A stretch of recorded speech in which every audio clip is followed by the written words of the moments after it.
Iran Israel మధ్య భీకర పోరు సాగుతోంది. క్షిపణులు డ్రోన్లతో పరస్పరం విరుచుకుపడుతున్నారు. Iran supreme leader Ayatollah Ali ఖమీనీని అంతమొందిస్తామని ఇజ్రాయెల్ హెచ్చరించింది. ఆయన ఈ భూమి మీద ఉండడానికి అనర్హుడు అని చెప్పింది. ఇజ్రాయెల్ దక్షిణ ప్రాంతంలోని బీర్ షెబాలో ఓ ఆసుపత్రిని ఇరాన్ క్షిపణి తాకడంతో 200 మందికి గాయాలయ్యాయి.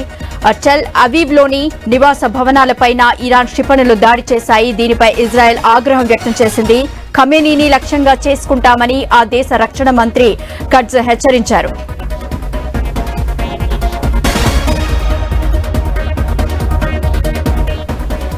టెహ్రాన్ భారీ మూల్యం చెల్లించుకోవాల్సి ఉంటుందని ఇజ్రాయెల్ ప్రధాని నేతన్యాహు స్పష్టం చేశారు.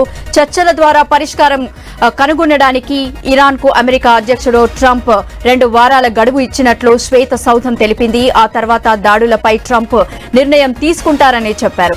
మరోవైపు ఇరాన్లోని అణు కేంద్రాలను లక్ష్యంగా చేసుకుని ఇజ్రాయెల్ బాంబుల వర్షం కురిపించింది. ఇక ఇరాన్ ఇజ్రాయెల్ మధ్య మధ్యవర్తిత్వం చేయడానికి తాను సిద్ధంగా ఉన్నానని రష్యా అధ్యక్షుడు పుతిన్ ప్రకటించారు.